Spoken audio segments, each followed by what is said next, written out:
லைஃப்ல இந்த உலகத்திலேயே ரொம்ப நல்லவன்னு சொல்லிட்டு யாரையாச்சும் பார்த்துருக்கீங்க, இல்லை யாரையாவது மீட் பண்ணியிருக்கீங்களா? அப்படி யாராச்சும் பார்த்துருந்தீங்கன்னா அவங்க நேம் வந்து கமெண்ட்ஸ்ல சொல்லிடுங்க. ஸோ நான் அப்படி பார்த்தது யாருன்னு பார்த்தீங்கன்னா என்னோட ஃப்ரெண்டு தான் சொல்லுவேன். ஸோ அப்படி ஒரு சம்பவம் வந்து இன்னைக்கு நடந்தது. ஸோ அதை தான் இன்னைக்கு உங்ககிட்ட ஷேர் பண்ணிக்கணும்னு ஆசைப்படுறேன்.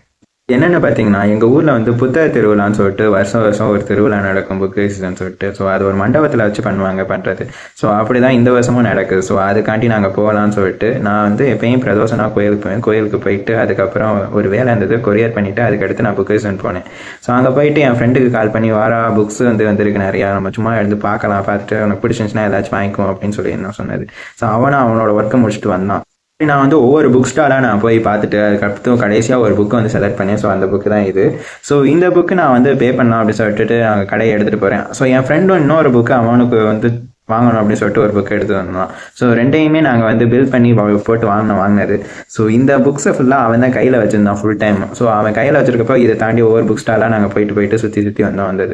கிட்டத்தட்ட ஒரு 1/2 மணி நேரம் ஆயிடுச்சு. ஸோ 1/2 மணி நேரம் கழிச்சு நாங்கள் வெளியில் பைக் எடுக்கிறதுக்காக வெளியில் வந்து நிற்கிறோம். நடந்தது, நான் இந்தா மச்சான் அவன் புக்கு அப்படின்னு சொல்லிட்டு ஒரு புக்கை என் கையில் நீட்டினான். பார்த்தா இந்த புக்கு கிடையாது, இந்த புக்கு ஏற்கனவே என் கையில் தான் இருந்துச்சு. ஸோ அந்த டைமில் டே இது என் புக்கு இல்லடா, நான் எடுக்கலையடா அப்படின்னு சொன்னேன். ஸோ நீ எடுக்கலையா, அப்போ என்கிட்ட என்னடா 2 புக்கு இருக்குது அப்படின்னு கேட்டான். நாங்கள் வெளியில் வந்துட்டோம், கடையில் தாண்டி ரொம்ப தூரம் வந்துட்டோம் வந்தது. இருந்தாலும் எக்ஸ்ட்ரா ஒரு புக்கு இருந்துச்சுன்னா நாங்கள் பில் பண்ணாமல் அதை எடுத்துகிட்டு வந்திருக்கோன்னு அர்த்தம். பார்த்தவனே சாக்காகி நின்னது. என்னடா பண்ணுறது அப்படின்னு கேட்டான். என்ன பண்ணாங்கிறத நான் சொல்லறதுக்கு முன்னாடி ஃபஸ்ட்டு நீங்கள் என்ன பண்ணியிருப்பீங்கிறத நீங்கள் வந்து மறக்காமல் என்கிட்ட ஷேர் பண்ணுங்கள். ஸோ அவன் என்ன பண்ணியிருந்தான்னு பார்த்தீங்கன்னா, நேராக எடுத்தோடனே அந்த புக்கை எடுத்துகிட்டு வேகமாக ஷாப் ஓனர்கிட்ட போய் வேகமாக ஓடி போய் கொடுத்துட்டேன்.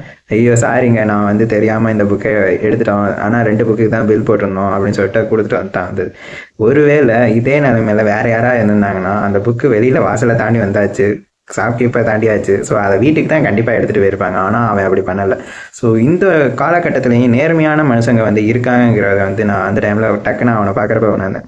ஸோ என்னோடய ஃப்ரெண்டை நினச்சி எனக்கு ரொம்பவே பெருமையாக இருக்குது. இந்த மாதிரி உங்கள் ஃப்ரெண்டு யாராச்சும் நேர்மையாக இருந்தாங்கன்னா அவங்கள டேக் பண்ணி சொல்லுங்கள். உங்களை மாதிரி இருக்கிறவங்களால இந்த நாட்டில் வந்து மழையெல்லாம் பெய்யுது அப்படின்னு சொல்லுங்கள். ஸோ இன்றைக்கி எங்கள் ஊரில் மழையும் பெஞ்சது, அதான் ஹைலைட்டு. ஸோ இந்த மாதிரி ஒரு மக்கள் இருக்கிறனால தான் அங்கங்கே வந்து மழை எல்லாம் வருது போல இருக்குது.